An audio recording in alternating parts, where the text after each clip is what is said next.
buenos días, queridas y queridos cibernautas. Es un verdadero gusto, como siempre, poder saludarlas y saludarlos. Sean todas y todos bienvenidos a este webinar, Mesas Jurídicas de Análisis, en el marco de la emergencia sanitaria por la pandemia precisamente del COVID-19. Yo soy el doctor Carlos Antonio Vázquez Azuara, y a nombre de la doctora Petra Armenta Ramírez, directora del Instituto de Investigaciones Jurídicas de la Universidad Veracruzana, les damos la más cordial de las bienvenidas a esta mesa número 5, Derecho a la Salud, actuales pandemias y sus afectaciones en México, VIH, SIDA y COVID-19. Coordinadores, su servidor y el doctor Saúl Cortés Viveros. Para moderar esta mesa nos distingue con su presencia el doctor José Luis Castillo Hernández, quien nos acompañará a lo largo de todo el desarrollo de las intervenciones que precisamente correrán a cargo de alumnos del doctorado en Derecho que se imparte en el Instituto de Investigaciones Jurídicas de la Universidad Veracruzana. Así que las y los invitamos a que nos acompañen a lo largo de toda esta mesa, que sin duda alguna será sumamente enriquecedora para todas y todos ustedes que nos complacen con su asistencia a través de Facebook Live. Sin más preámbulos, le cedo el uso de la voz al doctor José Luis Castillo Hernández. Adelante, doctor. Saludos a nuestra estimada audiencia. Sean muy bienvenidos a esta mesa titulada Derecho a la Salud, actuales pandemias y sus afectaciones en México. Particularmente hablaremos del VIH-Sida y del COVID-19. Hoy viernes 3 de julio, a nombre del Instituto de Investigaciones Jurídicas de la Universidad Veracruzana, de su directora, la doctora Petra Armenta Ramírez, y los coordinadores académicos, doctores Carlos Antonio Vázquez Azuara y Saúl Cortés Viveros, les damos la más cordial bienvenida. Agradezco la distinción de estar hoy con ustedes y me permito presentar a los ponentes, doctorandos en Derecho por esta casa de estudios y quienes participarán el día de hoy con sus valiosos análisis. En primer lugar, tenemos al maestro Giovanni de Jesús Durón Muñoz, al maestro Emilio Fernández Pérez, al maestro Daniel de Jesús Morales Morales y al maestro Rommel Alejandro Reyes Violante. Un servidor, doctor José Luis Castillo Hernández, moderador de este evento. Y bueno, el tema no podría tener mayor pertinencia en este momento. La Constitución y la legislación mexicana en el campo de la salud, en el tema de salud, ha sufrido diferentes modificaciones desde la Constitución de 1917, donde se habla del derecho a la protección a la salud asociada a la seguridad social de los trabajadores, únicamente para los trabajadores y sus familiares, hasta la reforma realizada en el 2003, donde surge el Seguro Popular con el propósito de darle atención a la salud a la población considerada no derechohabiente. Poco a poco nos iremos adentrando en este tema, para lo cual quiero decirle a cada uno de los participantes que tendremos 2 rondas. En la primera, cada uno de ustedes participarán exponiendo el tema durante 10 minutos. Posterior a la participación de todos y cada uno de ustedes, regresaremos con sus reflexiones por un tiempo máximo de 1 minuto. Y le voy a pedir al maestro Giovanni de Jesús Durán Muñoz que inicie con su disertación. Muchas gracias. Hola, ¿qué tal? Buenas noches. Es un placer para mí poder reunirme con ustedes a través de este medio. Agradezco la atenta y significativa invitación de la directora doctora Petra Armenta Ramírez, de los coordinadores del doctorado y, por supuesto, la moderación del doctor que nos acompaña en esta noche. Saludo también con mucho gusto a mis compañeros y en aras de no extralimitarme en el tiempo que me fue asignado, pues me concretaré a hablar respecto al derecho a la salud y su vinculación con el tema de la política fiscal. Como preámbulo de esta breve charla, me parece significativo mencionar que el derecho a la salud se ha entendido normativamente desde un punto de vista contrastante. En principio, cuando el derecho a la salud ha sido asignado a una estructura programática, en donde su efectividad ha sido restringida por su vinculación a las políticas públicas, y en el segundo momento, cuando el derecho a la salud ha sido reconocido en nuestro país como un verdadero derecho humano adherible o adscribible al bloque de derechos sociales. Esta vinculación que el derecho a la salud ha tenido o ha desarrollado en el curso de la historia normativa y constitucional de nuestro país ha establecido diversos vaivenes que se traducen o se tradujeron en su oportunidad en un menoscabo para su exigibilidad inmediata. El derecho a la salud como tal pudo haber sido entendido por su vinculación con las políticas públicas como un tema potestativo para el Estado en su cumplimiento. No obstante, de acuerdo a los nuevos parámetros de la Constitución Federal, en donde se reconoce su esencia y núcleo esencial fundamental como parte de la esfera sustantiva de las personas, el derecho a la salud recobra un aspecto prioritario como acápite en la agenda pública del Estado mexicano. En esa medida, los derechos humanos en general están vinculados a un necesario aspecto de financiación pública en la medida en que a partir de la disposición financiera con que cuenta el Estado para poder desarrollar sus atribuciones, el derecho a la salud permea entre las políticas de acción o también llamadas asistencialistas, a través de las cuales el Estado benefactor busca proveer de mínimos vitales a la población en general y en particular a aquella población que se encuentra agraviada o se encuentra disminuida en su esfera de salud.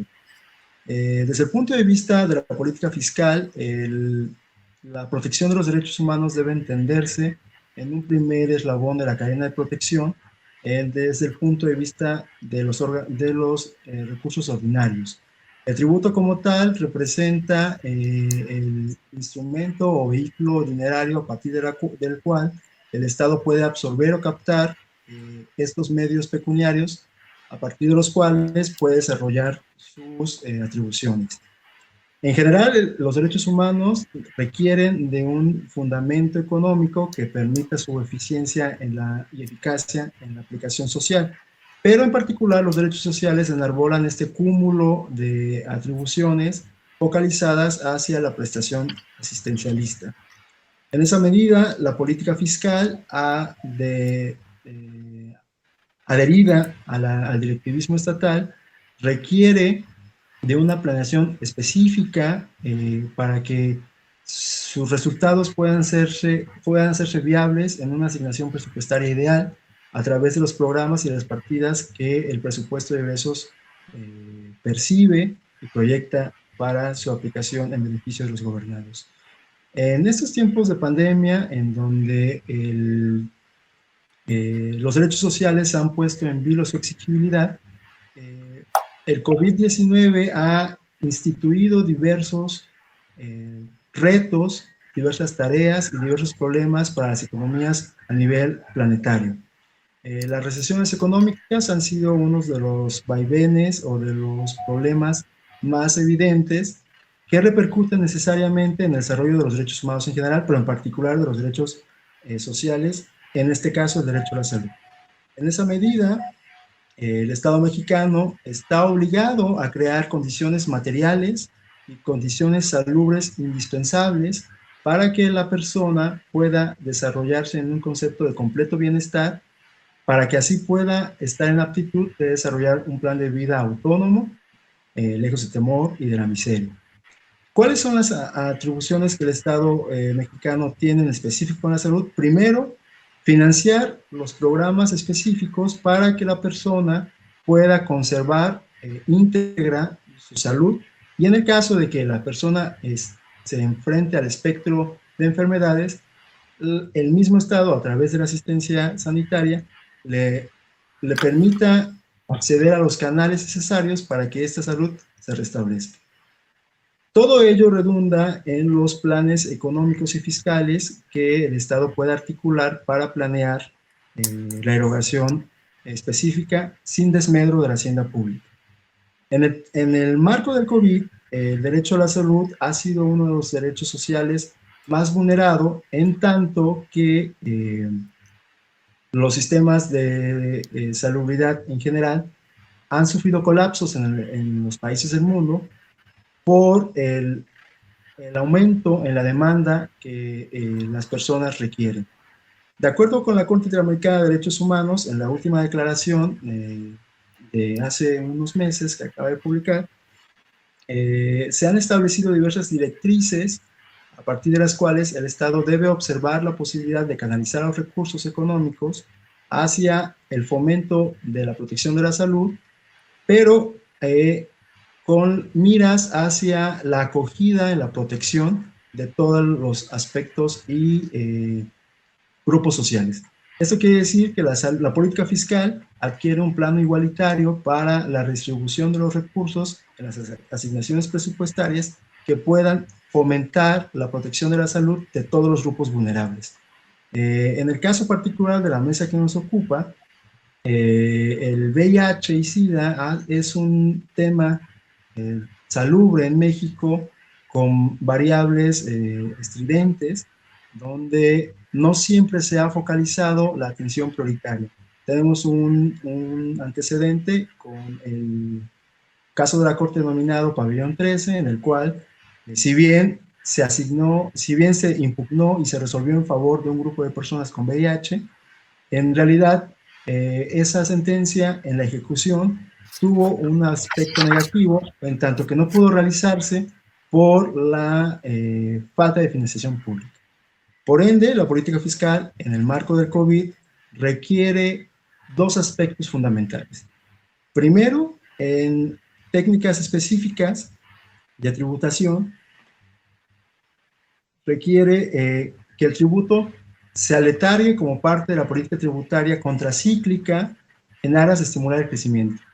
Por otra parte, el Estado mexicano debe instrumentar apoyos directos al empleo mediante una disminución de la tasa impositiva del impuesto sobre la renta de los trabajadores, es decir, establecer parámetros proporcionales a los ingresos que actualmente las personas están detentando o están devengando. De igual forma, respecto de los trabajadores, que es la planta productiva del país, de los patrones, perdón, que es la planta productiva del país, se requiere establecer algún tipo de deducción en las aportaciones obrero-patronales que incentiven y fomenten la posibilidad de que los patrones no despidan a sus trabajadores por falta de recursos. En ese sentido, es indispensable señalar que pese al principio de progresividad que permea el derecho a la salud, es posible o es factible que en algún punto los estados puedan incurrir en ciertas acciones o medidas regresivas. Sin embargo, de acuerdo a la Corte Interamericana de Derechos Humanos, estas medidas, para que no se consideran arbitrarias, deben atender a una aplicación perentoria y restrictiva por tiempos específicos y una vez que han sido analizados otros tipos de alternativas existentes. El derecho a la salud desde ese punto de vista debe garantizarse en el respeto estricto a la dignidad humana, pero sobre todo observando los principios fundamentales de la bioética. Ello debe de realizarse u operarse también con apego a los estándares interamericanos de disponibilidad, accesibilidad, aceptabilidad y calidad, para que los servicios de salud y de medicina en general no se vean rebasados por la demanda que la pandemia está instituyendo en este momento en nuestro país. En todo caso, la política fiscal debe reestructurarse en el sentido de su esencia asistencialista para que las economías particulares o los peculios particulares no se vean restringidos desde el punto de vista de un pago de impuestos confiscatorios cuando no tienen recursos específicos. Por mi parte sería todo. Muchas gracias.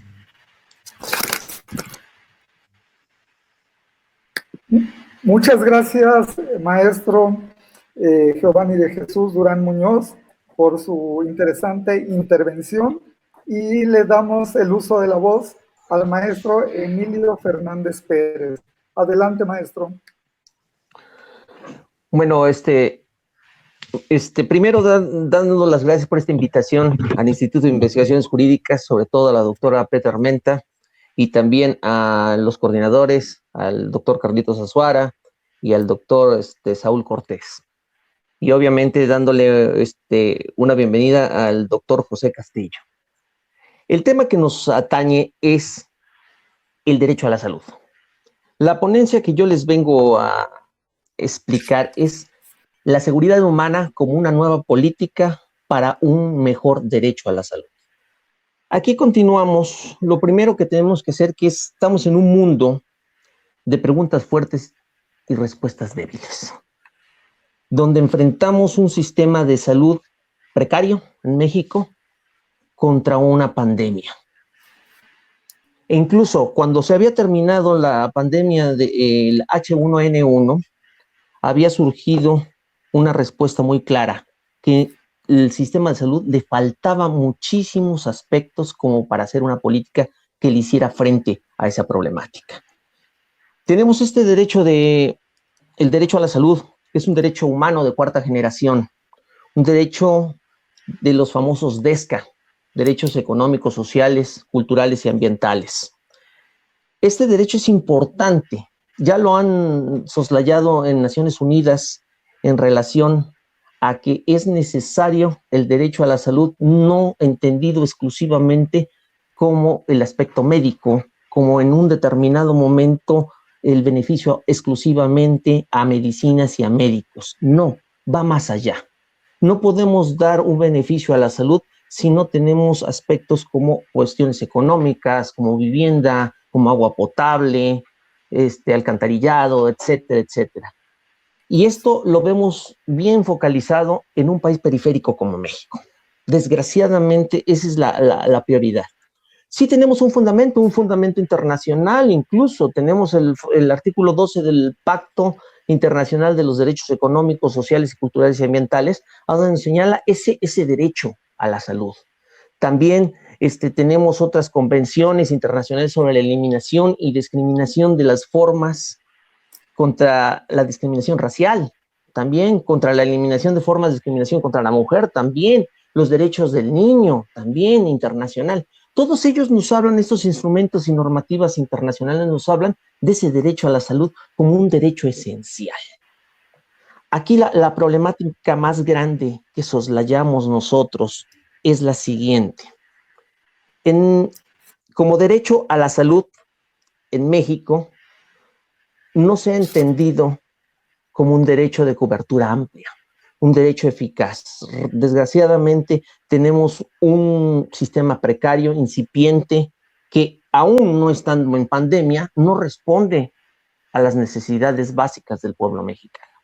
Entonces, estando aquí en pandemia, en esa posibilidad de la epidemia gradual y constante, no puede responder. Obviamente estamos a punto, ahorita, según las estadísticas, de un colapso, sobre todo en el estado de Veracruz y en México, un colapso de los sistemas de salud, sobre todo intrahospitalarios. Ahí tenemos ya un problema fuerte.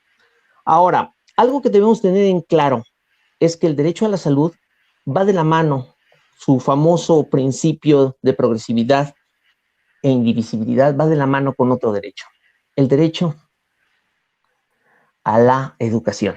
Y también otro derecho que tenemos, a la no desigualdad social.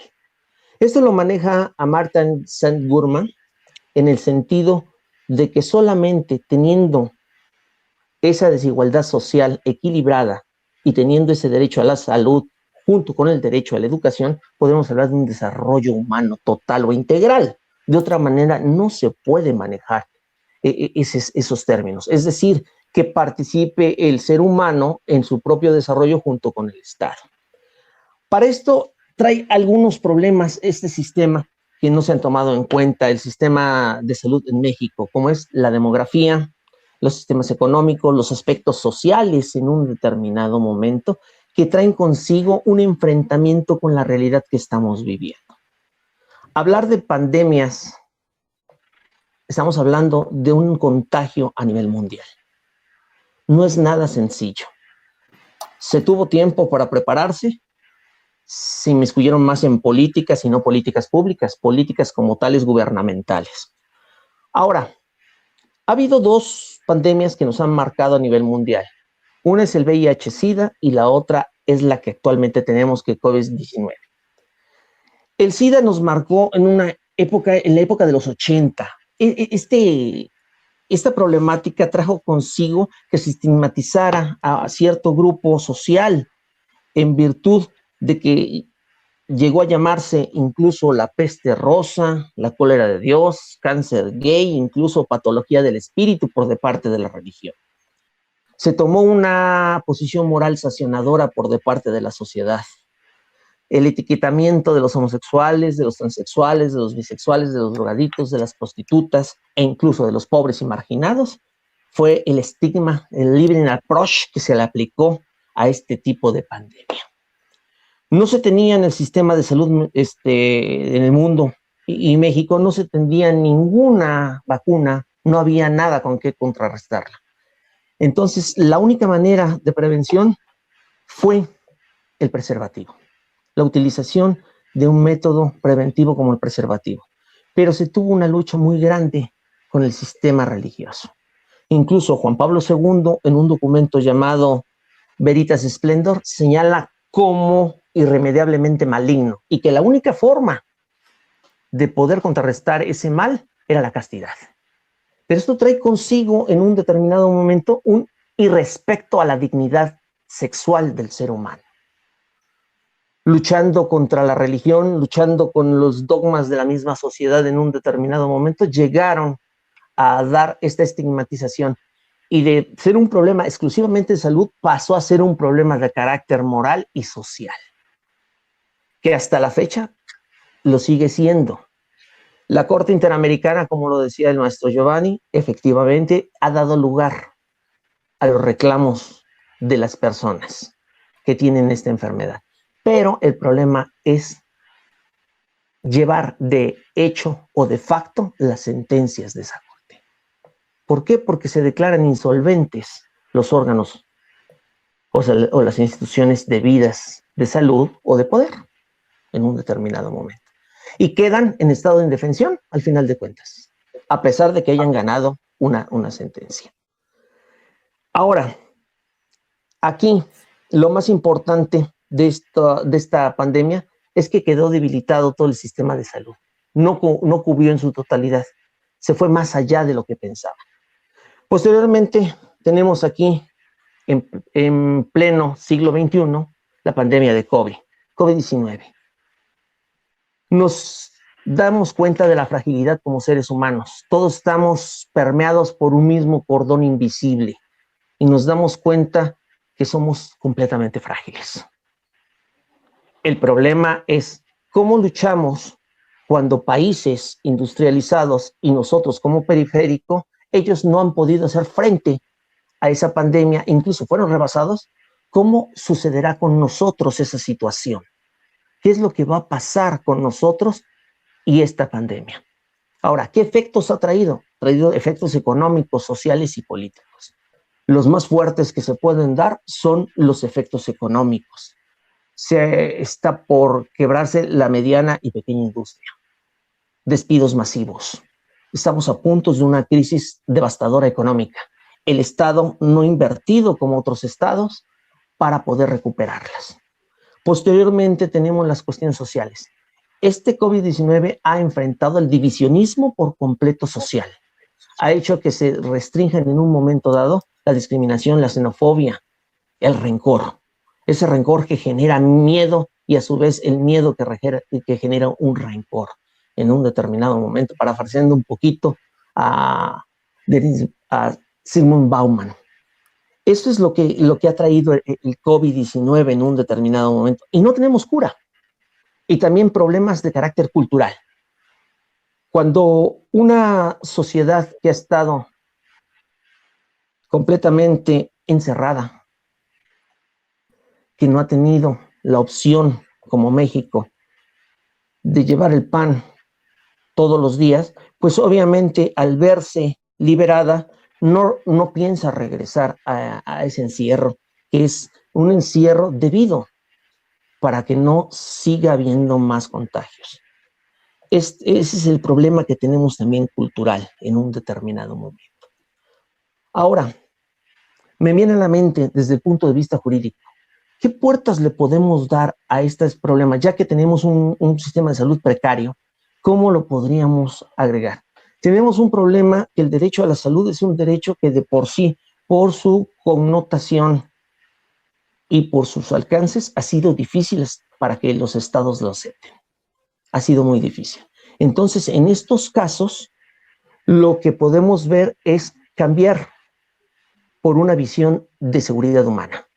No una seguridad ciudadana, ni una seguridad pública, porque esa es la que protege al Estado, ¿no? Aquí tiene que proteger al ser humano, aquel que necesita estar protegido en contra de la naturaleza, en contra de sí mismo, y en contra de catástrofes económicas, crisis, etc. Esa es seguridad humana. Esa seguridad humana que va a permitir que se realicen políticas públicas para los grupos más vulnerables. Esa es la seguridad humana. Entonces debemos de obtener un modelo antropocéntrico, ya no estatocéntrico. Esto lo señala Guillermina Báez. Ese modelo es el más acogido en un determinado momento para que no se pueda en un determinado momento realizar esas cuestiones. Esto es lo que a grandes rasgos, y dejaré otra cuestión para mi aclaración final. Muchísimas gracias.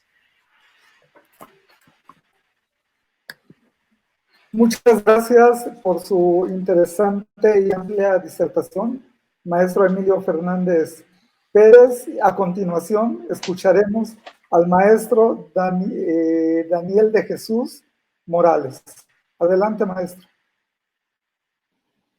Muchas gracias, doctor. La siguiente reflexión va orientada a tratar de explicar el derecho a la salud en relación con las actuales pandemias y, por supuesto, sus afectaciones en México. Antes que todo, y a efecto de partida, es importante precisar que el derecho a la protección de la salud se encuentra consagrado en el artículo 4 de nuestra Constitución Federal, el cual establece que toda persona tiene derecho a la protección de la salud, y en esa tesitura la ley definirá las bases y modalidades para el acceso a los servicios de salud y, en consecuencia, establecerá la concurrencia de la Federación y las entidades federativas en materia de salubridad general.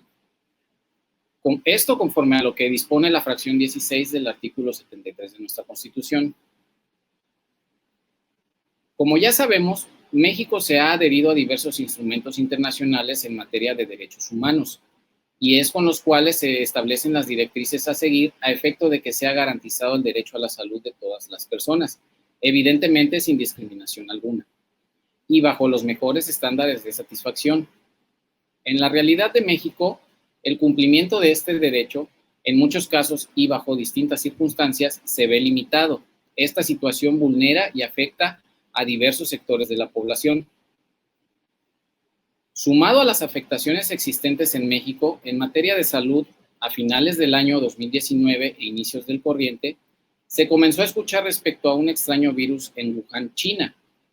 Pero precisamente el día 31 de diciembre del año 2019, la Comisión Municipal de Salud de Wuhan, que es la provincia de Hubei en el país de China, notificó sobre un conglomerado de casos de neumonía en la ciudad.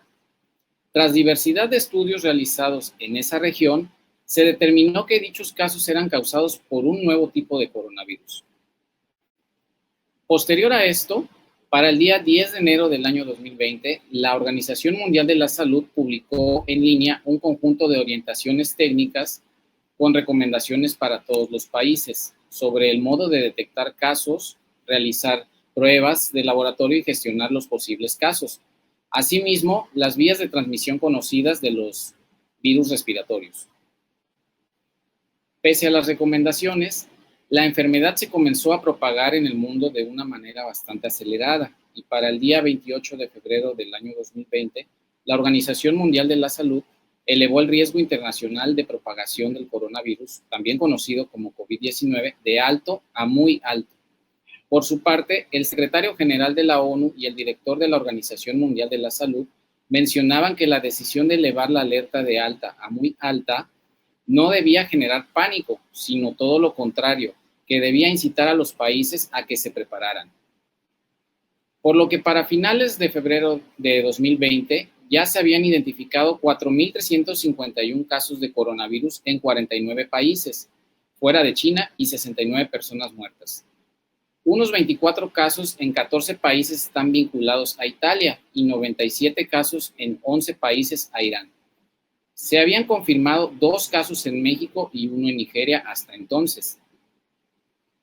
Y bueno, en nuestro país fue hasta el día 28 de febrero del año 2020 que se dieron a conocer los primeros casos de pacientes con el virus.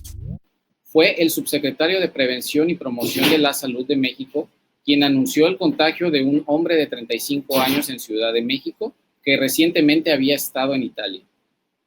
Horas después se confirmarían 2 casos más, uno en Ciudad de México y otro en Sinaloa. Las 3 personas contagiadas estuvieron durante la tercera semana de febrero en una convención celebrada en Bérgamo, Italia, país donde ya se confirmaron más de 500 casos de coronavirus hasta ese entonces. Derivado de lo anterior, las autoridades sanitarias mexicanas se expresaban con confianza en el sistema de salud mexicano y señalaban que contábamos con los recursos humanos, suministros médicos e infraestructura necesaria para hacer frente a la enfermedad y que no había de qué preocuparse. En ese tenor, y debido a la evolución en la propagación del virus, así como por la gravedad del mismo, el día 11 de marzo del año 2020, la OMS determinó en su evaluación que el COVID-19 pasaba de identificarse como una epidemia a una pandemia. Al respecto se decía que no era solo una crisis de salud pública, sino que era una crisis que afectaría a todos los sectores, por lo que cada sector y cada individuo debían participar en la lucha. A medida que avanzaba el tiempo, también avanzaba a pasos agigantados la propagación del COVID-19. En México se empezaron a socializar y a acatar las medidas de prevención que los expertos indicaban. Se hizo famosa la frase aplanar la curva. Esto al no existir una vacuna ni tratamiento específico para la enfermedad, esto resultaría inminente en la propagación del mismo virus. No obstante, lo que se pretendía era adoptar las medidas necesarias que coadyuvaran a detener el desbordamiento de los servicios de salud y limitar evidentemente el número de muertes en el aspecto general. La estrategia de aplanar la curva, en teoría, limitaría la evolución del número de contagios, con el objetivo de que no se rebasara el sistema de salud y entrara en colapso al no tener la capacidad institucional de atender a todos los pacientes contagiados, en virtud de la aglomeración que se registraría. Pero analizando tanto los recursos humanos como materiales y de infraestructura, nos percatamos que México no estaba listo para una emergencia de estas características. Cuando se contabiliza el gasto en salud que hacen los mexicanos desde sus bolsillos, este asciende al 5% del Producto Interno Bruto. Esto refleja que, aunque cuenten con los servicios médicos del IMSS, del ISSSTE, o alguna otra institución pública como el Seguro Popular, que ahora es conocida como INSABI, los mexicanos destinan una parte significativa de su ingreso para realizarse estudios o para atenderse de cualquier enfermedad, lo cual pone de manifiesto las restricciones en la cobertura, así como el desabasto de medicamentos y tratamientos. Por si no fueran estos suficientes obstáculos, otro problema que tiene el sector salud es la falta de personal médico y de materiales para atender a los enfermos. El país cuenta con una cama hospitalaria por cada 1,000 habitantes, mientras que el promedio de Latinoamérica es de 3.6 camas. En Argentina se registra hasta 3 camas por cada 1,000 habitantes, mientras que en Cuba son más de 5 camas por cada 1,000 habitantes. Y bueno, regresando al tema principal, no fue hasta el día 28 de junio que México registró 216,852 casos confirmados y acumulados de COVID-19, 25,558 casos activos y 26.648 defunciones por COVID-19. De los casos confirmados, según estadísticas, el 31.11% han sido o están hospitalizados. De esos, la Ciudad de México registra 47.047 casos acumulados. Esta situación ha desencadenado problemas sustanciales al sistema de salud y al acceso a los servicios de salud a personas con otros padecimientos. De acuerdo con la encuesta publicada el día 1 de junio del presente por la OMS, los servicios de prevención y tratamiento de las enfermedades no transmisibles se han visto gravemente afectadas desde el comienzo de la pandemia de COVID-19.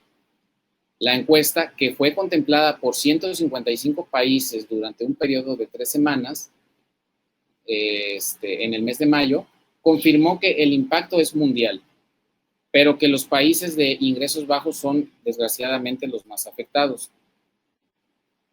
Los resultados de esta encuesta confirman que más de la mitad, el equivalente al 53% de los países encuestados, han interrumpido parcial o totalmente los servicios de tratamiento de los padecimientos relativos a la hipertensión.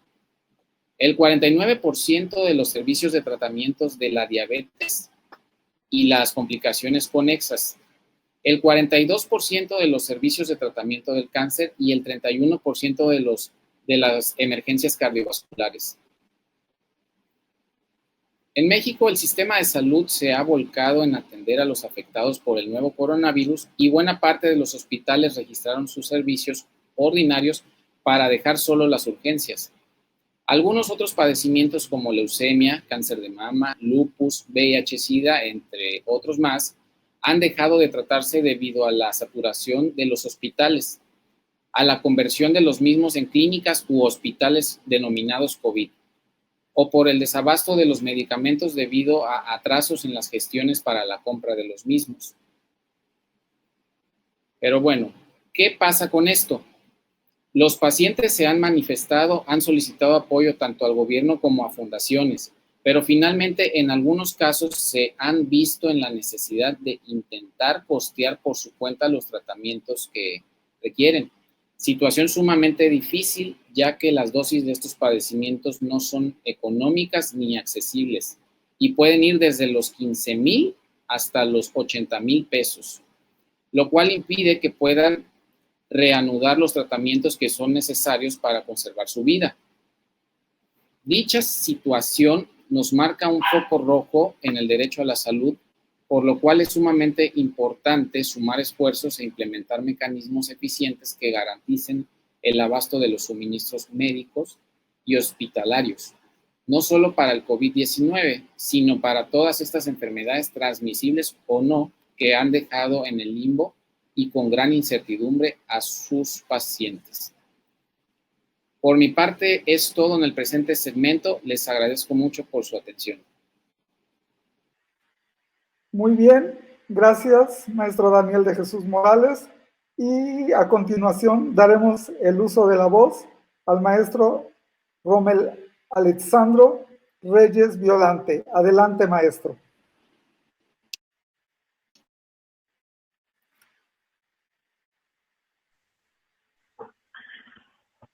Bueno, antes que todo, agradezco el espacio que el Instituto de Investigaciones Jurídicas de la Universidad Veracruzana nos ha dado para plantear diversas problemáticas a los estudiantes del doctorado en Derecho.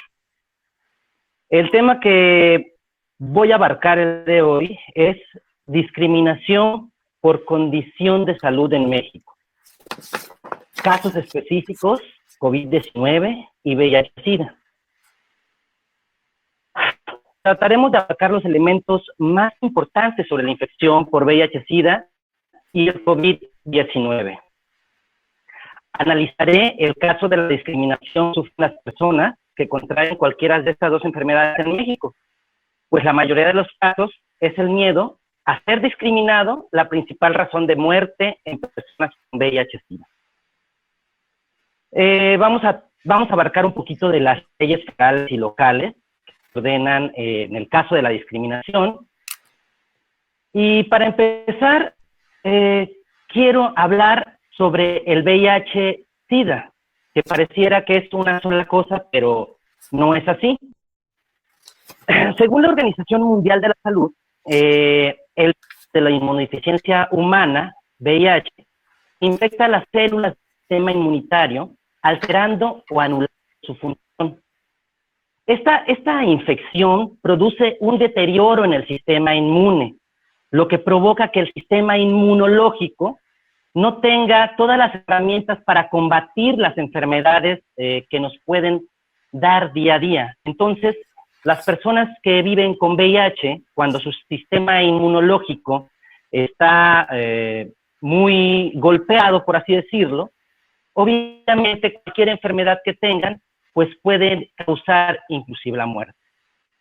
Se considera que el sistema inmunitario es deficiente cuando deja de poder cumplir su función de lucha contra las infecciones y enfermedades. Bueno, el síndrome de inmunodeficiencia adquirida, o SIDA como lo conocemos, es un término que se aplica a los estadios más avanzados de la infección por VIH y se define por la presencia de infecciones oportunistas. Entonces, el VIH y el SIDA son cosas diferentes, puesto que el VIH es la infección que adquirimos y que puede ver el sistema inmune si no nos adherimos a un tratamiento, y el SIDA es la fase terminal de la enfermedad. ¿Qué quiere decir esto? Que cuando las personas desarrollan SIDA es porque no se han adherido a un tratamiento. ¿Pero por qué no se han adherido estas personas a un tratamiento? Bueno, este es el punto medular que queremos platicar y que de esto trata en mi disertación, que es la discriminación. Las personas no se adhieren a tratamientos que hoy en día el VIH no se cura, pero sí es tratable, y todas las personas que vivan con VIH pueden vivir cuantos años se imaginan, ¿no? Hay personas, hay sobrevivientes de las primeras personas que adquirieron el VIH, y hasta el día de hoy, porque se han adherido a un tratamiento constante, siguen vivas y siguen teniendo una calidad de vida. Pero ¿por qué hay gente que no se adhiere al tratamiento? Bueno, es por la discriminación. Pero mucha gente dirá, bueno, ¿yo por qué adherir a un tratamiento si sé que estoy enfermo? Porque como bien lo decía mi compañero, hablaba de que esta enfermedad tiene una connotación negativa desde la sociedad. ¿Qué quiere decir esto? La enfermedad, cuando es el boom del VIH en los 80, pues obviamente esta enfermedad se descubre en personas homosexuales, y creían que solamente las personas homosexuales eran los únicos que podían adquirir esta enfermedad. Pero pues no era así. Desafortunadamente, al paso del tiempo nos hemos dado cuenta que el VIH se convirtió, como lo es hoy el coronavirus, en una pandemia a nivel mundial. Una pandemia más controlada, creo yo, que el coronavirus, por supuesto, por la forma de transmisión, que es lo que vamos a tocar un poquito más adelante.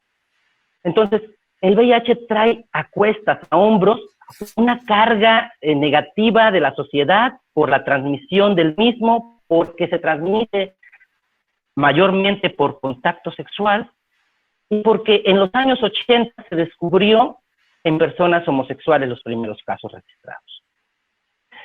Entonces, la discriminación, que es el fundamento de todo esto, yo creo que la discriminación está más que la enfermedad en sí. ¿Por qué? Porque las personas que saben o que tienen una duda por ahí de que vivan con VIH o que tengan o que pudieran contraer esta enfermedad, no se quieren realizar las pruebas, no quieren saber si son VIH positivos, porque tienen miedo principalmente de lo que va a decir su familia, de lo que va a decir la sociedad y posteriormente de lo que va a decir sus compañeros de trabajo y en la escuela, ¿no? A pesar de que la enfermedad hoy es una enfermedad controlable, tenemos la universalidad de los medicamentos, que el sector salud en México tiene la obligación de brindar los antirretrovirales a las personas que así lo soliciten, pero hoy el miedo a ser discriminado es el principal causante de muchas muertes en nuestro país. Bueno, referente al al COVID-19, o más bien conocido por todo coronavirus, no tenemos tanta información todavía, puesto que esta enfermedad se descubre en diciembre de 2019 en China y se dispersa por todo el mundo, convirtiéndose en una pandemia, trayendo estas consecuencias que hoy conocemos, ¿no? Y que desafortunadamente ha cambiado la expectativa de muchas personas a nivel mundial, ¿no? Nosotros nos podemos dar cuenta en México y en el estado de Veracruz, y podemos reducirlo a Jalapa, cómo nuestras vidas han cambiado de un día para otro, ¿no? Esta enfermedad ha generado miedo, ¿no? Y miedo a ser discriminados quienes pudieran contraerla. Como en su momento ha superado la ficción, por así decirlo, porque nos hemos dado cuenta por medio de las redes sociales, por medio de las noticias, los medios televisivos, la discriminación que han sufrido en el caso que es impresionante, ¿no? Que debería respetarlo, y todo lo que se dice alrededor de la enfermedad. No tenemos confianza en nuestro sistema de salud o en nuestro sistema hospitalario a nivel nacional. Las personas hoy te dicen, si sientes un malestar, no vayas a los hospitales, porque en los hospitales sales cremado, ¿no? Y esto es lo que coloquialmente decimos muchas personas. Y yo creo que debemos tener confianza en los sistemas de salud de México, a pesar de que estos sistemas de salud no pudieran tener la capacidad en dado momento si esto llega a salirse más de control. Entonces, referente a los coronavirus, la Organización Mundial de Salud refiere que son una extensa familia de virus que pueden causar enfermedades tanto en animales como en humanos. En los humanos se sabe que varios coronavirus causan infecciones respiratorias que pueden ir de resfriado común hasta enfermedades más graves, síndrome respiratorio de Oriente, MERS, síndrome respiratorio agudo severo, el SARS.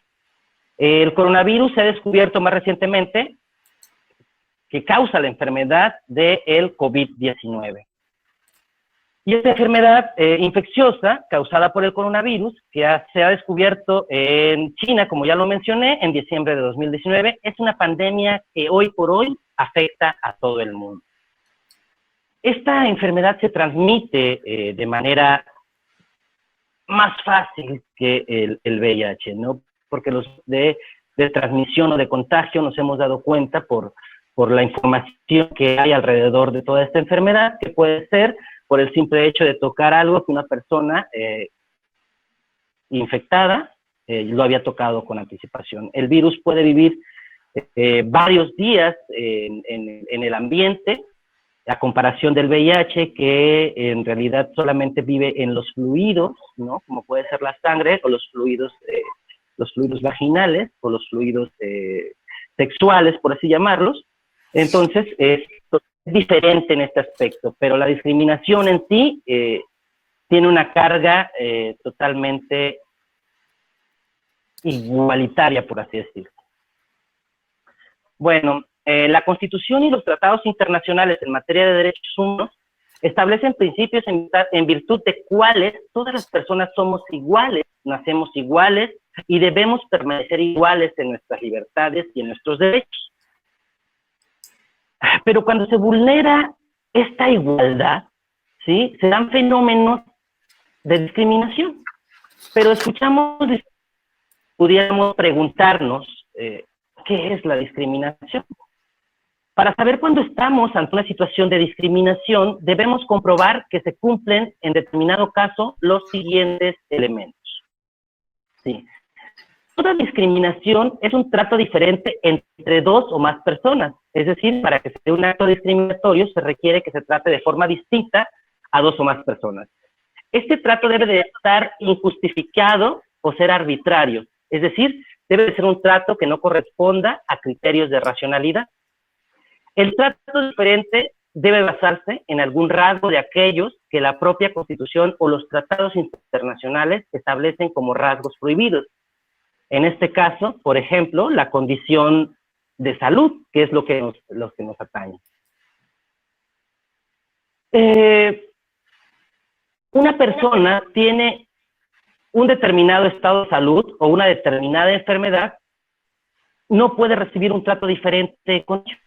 Son situaciones prohibidas por la ley, por lo tanto debe denunciarse ante los órganos y tribunales correspondientes. En este caso sería ante la Fiscalía, entre la Fiscalía especializada, ya que el estado de salud no puede limitar el ejercicio de nuestros derechos en igualdad de condiciones con respecto a las demás personas. La discriminación, en efecto, es el trato diferenciado que se da a las personas o colectivos con la finalidad de distinguir personas y colocarlas como inferiores en la sociedad. Entonces sabemos que la discriminación que viven las personas con VIH tiene un enfoque, pues, cruel y despiadado. De que la enfermedad en sí ya es difícil, todavía tienen que afrontar situaciones como es la segregación social, la discriminación familiar, la discriminación laboral, ¿no? La discriminación escolar en su caso. Y creo que debemos de informarnos y de dejar atrás todas estas connotaciones negativas que tiene la enfermedad. Porque recordemos, como lo dije en un principio, que más que la enfermedad es el miedo, y el miedo a ser discriminado el que está matando a muchas personas. Y en el caso del coronavirus, pues no nada más es la persona infectada la que sufre esta discriminación, sino también familiares, y lo peor es que el personal médico y de salud también está siendo discriminado. CONAPRED dice que en algún momento hemos causado o recibido discriminación sin darnos cuenta, porque está normalizada y hasta cierto punto aceptada que su lucha se esconde ante su aceptación. En estos casos estamos hablando de la discriminación por condición de salud, pero en México la discriminación racial es una realidad y hasta cierto punto está aceptada en muchos de nuestros estratos sociales, ¿sí? La discriminación por condición económica definitivamente es algo muy marcado también en nuestro país. La discriminación por ser mujer es una realidad en nuestro país. Entonces yo creo que tenemos que sentar y replantear todas estas situaciones que causan la discriminación y poner parte como personas y como seres humanos en la lucha para erradicar la discriminación y la defensa de los derechos humanos. Por mi parte sería todo. Me reservo el uso de la voz para dar las conclusiones en el siguiente punto. Muchas gracias, maestro Rommel Alexander Reyes Violante. Y por último, damos el uso de la voz en esta primera parte al maestro Hugo Méndez Rivera. Adelante, maestro. Hola, ¿qué tal, estimados colegas, estimada audiencia? Muy buenos días. Agradezco al Instituto de Investigaciones Jurídicas de la Universidad Veracruzana por el apoyo recibido para realizar el presente evento. También quiero agradecer al doctor José Luis Castillo Hernández por las palabras de bienvenida. Y bueno, el objetivo principal que enmarca esta intervención consiste en señalar las obligaciones y deberes que, de conformidad con el artículo 1 de la Constitución Federal, tiene el Estado mexicano frente a la crisis social en materia de salud pública provocada por el COVID-19, bajo un cumplimiento estricto de las obligaciones de promoción, protección, respeto y garantía de los derechos humanos, especialmente del derecho humano a la protección de la salud. En primer lugar, es importante señalar que las emergencias sanitarias como las que actualmente estamos padeciendo no son algo nuevo, ni serán las primeras ni serán las últimas de manera lamentable. Esto debido a las características particulares de dichas enfermedades. Por ejemplo, son contagiosas, son enfermedades víricas y son de fácil propagación a nivel mundial. Los impactos negativos más importantes que se han dado han sido en contra de la salud pública, en la que se pueden generar diversas afecciones a la salud humana y generar miles y millones de defunciones en poco tiempo y con tan solo una emergencia sanitaria. La Organización Mundial de la Salud ha señalado que una emergencia sanitaria grave puede llegar a costar más del 1% del Producto Interno Bruto a nivel mundial.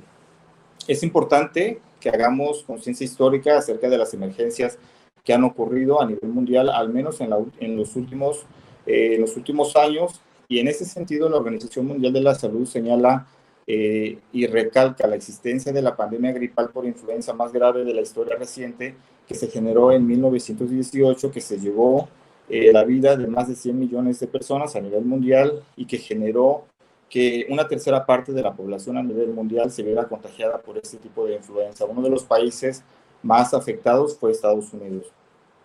También señala la Organización Mundial de la Salud la existencia de la pandemia por influenza tipo AH2N2, que se generó en Asia, la cual se llamó influenza asiática, y que generó más de 1 millón de defunciones durante la pandemia a nivel mundial. Además, señala también la influenza H3N2, que se generó en Estados Unidos en 1968, que provocó que más de 1 millón de personas murieran. También señala la pandemia surgida en 2009 en Estados Unidos por el virus de la influenza H1N1, que generó que aproximadamente 60.8 millones de personas se infectaran y que murieran entre 151.700 y 575.400 personas en el primer año.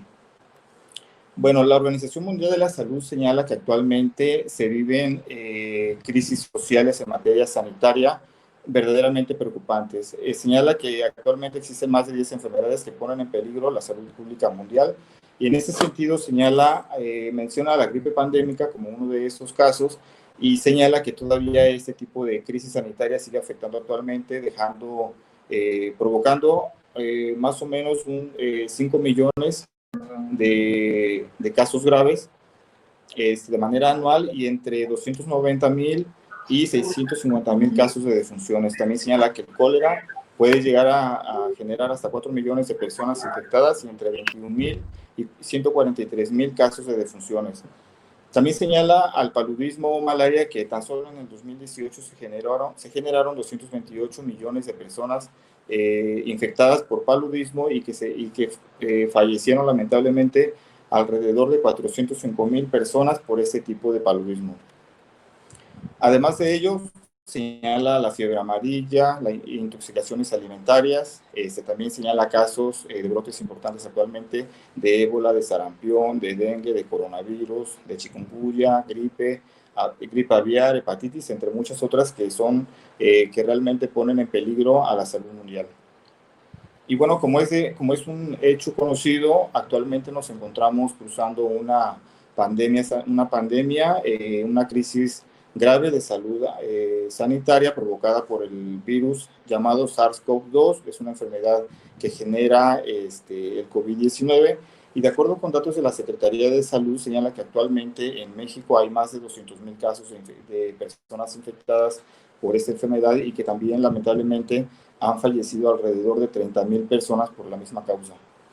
Un dato importante que señala la Secretaría de Salud es que las comorbilidades más importantes que se han dado han sido la hipertensión, la obesidad, la diabetes y el tabaquismo, lo que quiere decir que las personas que padezcan esta enfermedad de manera previa están más propensas a poder sufrir de COVID-19. Por su parte, la Organización Panamericana de la Salud señala que durante esta pandemia se han generado un total de casos de más de 5 millones de personas infectadas por COVID, y también ha generado alrededor de 250.000 casos de defunciones por esta enfermedad. Es importante señalar que, de conformidad con estos datos que proporciona la Organización Mundial de la Salud y la Secretaría de Salud, podemos observar cómo este tipo de emergencias sanitarias comparten algunas características que son como muy curiosas que las compartan. Por ejemplo, son enfermedades generadas por bacterias o por virus que son muy peligrosos y que son de fácil propagación entre todas las personas a nivel mundial. Generalmente son controladas y difícilmente van a ser este tipo de enfermedades erradicadas. Además, otra característica que comparten estas enfermedades es que las personas infectadas se recuperan, la mayoría de las personas infectadas se recuperan en un plazo corto, mientras que otro número de personas no logran superar esta enfermedad y lamentablemente fallecen. Otro dato importante es que las afectaciones mayores por esas enfermedades se generan siempre al principio, durante la pandemia, ya que se desconoce en primer lugar el virus que lo genera y las afectaciones que generan en la salud humana. Y al final de cuentas comparten otra característica, este tipo de enfermedades, que al final se logra localizar, se logra crear una vacuna eficaz para poder prevenir las enfermedades como la del COVID. Seguramente esa va a ser la misma suerte que va a correr esta enfermedad del COVID-19. La Organización Mundial de la Salud señala que espera que para finales del año 2021 se logren obtener la cantidad de 2.000 millones de vacunas para poder ser distribuidas a nivel mundial y principalmente entre la población de bajo desarrollo, pero también alertó a la OMS en un comunicado reciente, alertó a los países que se tienen que recaudar aproximadamente 31.300 millones de dólares para poder poner en marcha su plan acelerado a 12 meses. Y bueno, es importante tomar en cuenta que la crisis sanitaria que vivimos actualmente, como la del COVID, obliga al Estado mexicano de manera irrefutable a tomar las medidas necesarias para prevenir y proteger la salud pública, ya que de no hacerlo podría provocar, por una parte, una grave crisis de seguridad nacional y por la otra puede generar una grave crisis de una violación sistemática a derechos humanos. El derecho fundamental que más directamente se ve implicado por este tipo de emergencias sanitarias es sin duda el derecho humano a la protección de la salud, que es un derecho humano reconocido en la Constitución Federal y también en diversos instrumentos internacionales de los que México es parte, ya que los ha firmado y ratificado, y que obviamente, de conformidad con el párrafo primero del artículo primero de la Constitución Federal, son disposiciones obligatorias para México. En nuestro país, el derecho humano a la protección de la salud se encuentra establecido en el párrafo quinto del artículo cuarto de la Constitución Federal desde 1983. Este señala: toda persona tiene derecho a la protección de la salud. Por otra parte, la Ley General de Salud, también publicada en 1983, establece las bases y modalidades para el acceso a los servicios de salud y la concurrencia de la Federación y las entidades en materia de salubridad general. En este contexto es importante señalar lo que el Alto Comisionado de las Naciones Unidas para los Derechos Humanos establece en relación al derecho humano a la salud. Y en este sentido señala: no significa derecho a gozar de buena salud, ni tampoco que los gobiernos de países pobres tengan que establecer servicios de salud costosos para quienes no disponen de recursos. Pensar que esto fuera posible sería como una aspiración muy alta. Sin embargo, el Alto Comisionado señala que el derecho humano a la salud significa que los gobiernos y las autoridades públicas han de establecer políticas y medidas de acción destinadas a que todas las personas tengan acceso a la atención de salud en un plazo más breve posible. Y en relación a esto, el párrafo tercero del artículo primero de la Constitución Federal establece las obligaciones y deberes que tiene el Estado mexicano en relación a la protección de los derechos humanos. Por ejemplo, señala primero que el Estado mexicano tiene la obligación de promover, respetar, proteger y garantizar los derechos humanos, y también le señala deberes, por ejemplo, prevenir, investigar y sancionar las violaciones a derechos humanos que se generen por el mismo Estado, a través del Estado. Es importante señalar que la obligación de promover los derechos humanos significa que el Estado debe fomentar la educación de los derechos humanos entre toda la población que se encuentre entre su jurisdicción, principalmente en tiempos de COVID, en tiempos de emergencias sanitarias. El Estado está obligado a educar a la gente, por ejemplo, a cuidar su salud, a cuidar la salud en general, a protegerse. Por eso vemos tantas promocionales en diferentes redes sociales donde se habla de cómo la gente se puede prevenir del coronavirus. En este caso, bueno, la gente está siendo de alguna forma educada para poder apoyar con la labor de protección del derecho a la salud. Además de esto, se encuentra la obligación de respetar los derechos humanos. Esta es una obligación negativa para el Estado. Esto quiere decir que el Estado debe tomar medidas, pero que no restrinjan el goce de los derechos humanos de las personas. Por ejemplo, si un grupo de personas o una persona llega buscando auxilio médico a un hospital, no se le debería de negar el acceso al hospital, ya que la gente, bueno, obviamente o evidentemente tiene la necesidad imperante de accesar a los servicios médicos en virtud de una enfermedad que está padeciendo. La obligación de proteger los derechos humanos es una obligación muy amplia. Otra obligación que tiene el Estado es el de proteger los derechos humanos. En este caso, eso significa que las autoridades en el país deben tomar las medidas necesarias para hacer efectivo el derecho humano a la salud y de cualquier otro derecho humano fundamental. En relación con esta obligación, los servicios de salud que presta el Estado deben cumplir con ciertos elementos, por ejemplo, de disponibilidad, accesibilidad, aceptabilidad y calidad, que fueron establecidos en la observación general número 14 del Comité DES en el año 2000. Y por último, se encuentra la obligación del Estado frente a los derechos humanos, especialmente en contextos de emergencias sanitarias como la que actualmente estamos viviendo, y es la obligación de garantizar los derechos humanos. Esto significa que todas las medidas que haya tomado el Estado con la finalidad de proteger los derechos humanos deben ser plenas y deben ser efectivas. Aparte, significa que si esas medidas no son efectivas y por alguna razón resultan ser violatorias a derechos humanos, entonces este principio obliga al Estado a responsabilizarse por esta negligencia, por esos daños provocados por su mismo aparato gubernamental. Entonces, esto es importante, tomar en cuenta estos principios es importante a la hora de que el Estado decida tomar las medidas necesarias para poder proteger los derechos humanos. Aquí me voy a quedar por ahora y regreso en un momento para dar algunas conclusiones. Muchas gracias. Muchas gracias por su participación, maestro Hugo Méndez Rivera. Les voy a invitar a todas las personas que están siguiéndonos y les voy a manifestar que estamos transmitiendo en vivo y que pueden escribir sus preguntas y opiniones sobre los temas abordados, en este caso en particular, el derecho a la salud ante las actuales pandemias y sus afectaciones en México. Que nos escriban aquí en Facebook para que posteriormente podamos comentarlo, y vamos a pasar a la segunda sesión de exposiciones de los temas a manera de conclusión, a manera de reflexión por cada uno de los participantes. Destaco que cada uno de ustedes dispondrá de un minuto para sus reflexiones finales. Adelante, maestro Giovanni de Jesús. Hola, muchas gracias por el uso de la voz.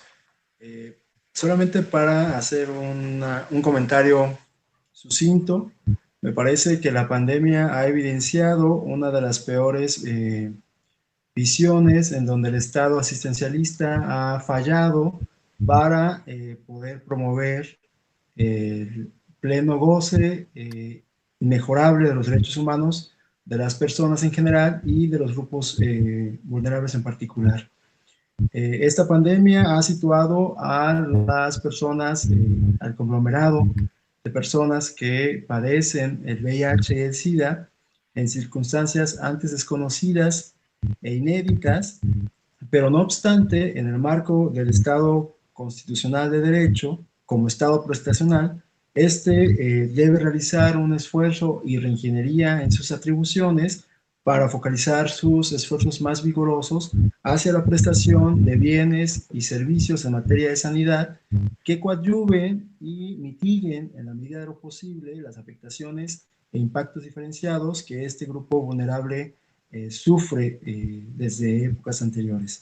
Desde ese punto de vista, la política económica y fiscal deben establecerse bajo condiciones y bases sólidas de planeación que permitan una óptima distribución de los ingresos para canalizarlos hacia las infraestructuras y servicios médicos que permitan atenuar los desmedros que las personas sufren actualmente por esta doble condición de enfermedad en sus personas. Por ello, se debe establecer una base también de redistribución de la riqueza bajo parámetros de igualdad y no discriminación. Eso sería todo por mi parte. Muchas gracias. Saludos a todos. Muchas gracias, maestro Giovanni de Jesús Durán. Y escucharemos a continuación al maestro Emilio Fernández Pérez. Muchísimas gracias. Maestro. Con todo gusto. Es muy cierto. Buscar puertas de cómo resolver esta situación de un Estado asistencialista, un Estado populista en un determinado momento que no está dando resultado. Entonces me baso en la teoría de Gabriel Gargarella de la sala de las máquinas constitucionales. En el siglo XIX se ha creado las constituciones y se les ha dado cierto poder al Estado, cierta organización de poder. Y a partir del siglo XX y siglo XXI, hemos hecho una gran afluencia de derechos para los ciudadanos, de derechos individuales en un determinado momento. Esto ha traído un choque entre ambos, en querer ejercer los derechos y contraponerse con el ejercicio de un poder.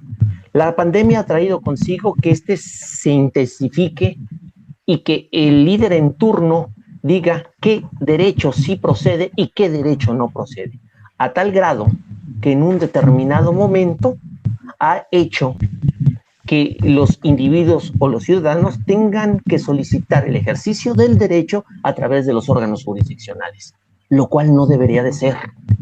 ¿Por qué? Porque como son derechos y están concebidos en la Constitución, ha traído un choque entre lo que es el poder que no ha evolucionado y todo el cúmulo de derechos que sí han ido haciéndose cada vez más fructíferos y de mayor proporción para los ciudadanos. Eso es lo que en un determinado momento para mí sería lo más factible ahorita de ver en cuestión jurídica. Muchísimas gracias.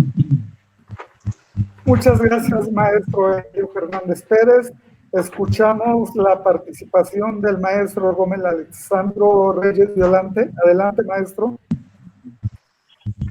Bueno, solamente me quiero permitir acotar que la discriminación es un delito y este delito se puede llevar a las instancias jurisdiccionales correspondientes. Quiero decirles que el Código Penal Federal, en su artículo 149, refiere que se aplicará sanción de 1 a 3 años de prisión o de 150 a 300 días de trabajo a favor de la comunidad y hasta 200 días de multa al que por razones, en este caso específico, condición de salud o de cualquier otra índole que atente contra la dignidad humana o anule o menoscabe los derechos y libertades de la persona, podrá denunciar el delito de discriminación. También el Código Penal del Estado de Veracruz menciona que la discriminación es un delito y se impondrán de 1 a 2 años de prisión y hasta 100 días de trabajo en favor de la comunidad a quien la realice. Entonces, no tengamos miedo a las instituciones, no tengamos miedo a denunciar, realicémoslo para que también todas estas situaciones que se viven puedan llegar a la justicia.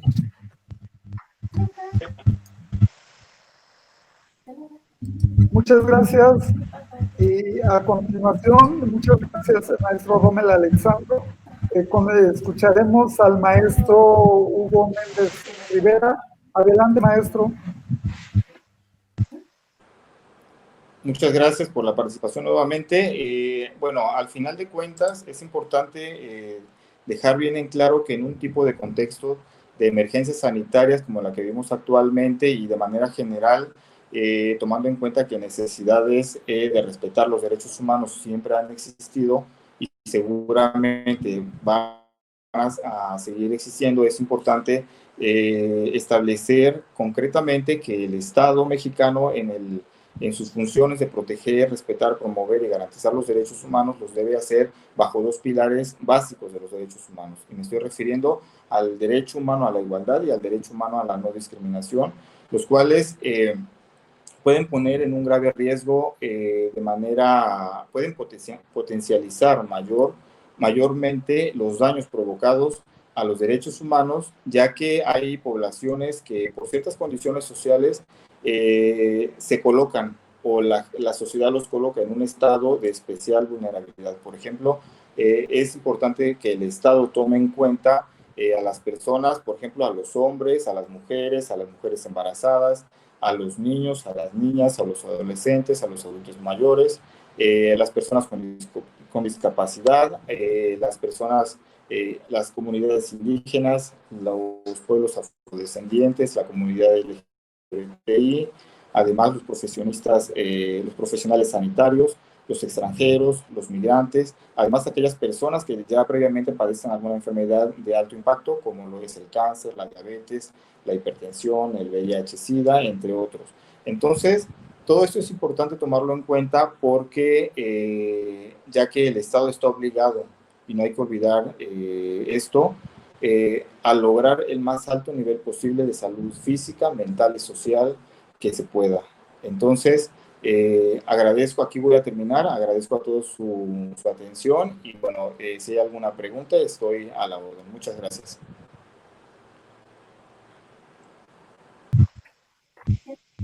Agradecemos al maestro Hugo Méndez Rivera su participación y por último daremos el uso de la voz hasta por un minuto al maestro Daniel de Jesús Morales Morales.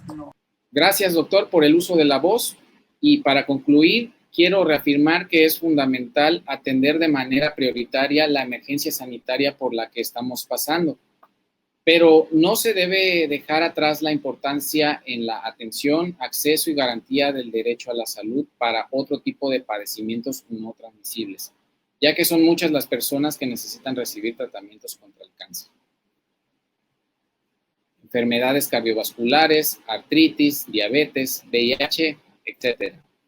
Y no han recibido los servicios sanitarios y los medicamentos que necesitan desde que comenzó la pandemia de COVID-19. Por lo cual, es fundamental que se encuentren formas innovadoras de garantizar que los servicios esenciales contra las enfermedades no transmisibles continúen, incluso mientras se lucha contra el COVID-19, toda vez que las personas que viven en este tipo de padecimientos corren un mayor riesgo de enfermar gravemente de COVID-19 y perder la vida. Por mi parte es todo, agradezco las atenciones y el espacio. Muchas gracias, maestro. Y bueno, la verdad es muy interesante escuchar cómo un solo tema puede ser abordado desde diferentes perspectivas. El derecho a la atención a la salud, un derecho fundamental, un derecho humano, un derecho universal, estipulado en la Constitución Política de los Estados Unidos Mexicanos,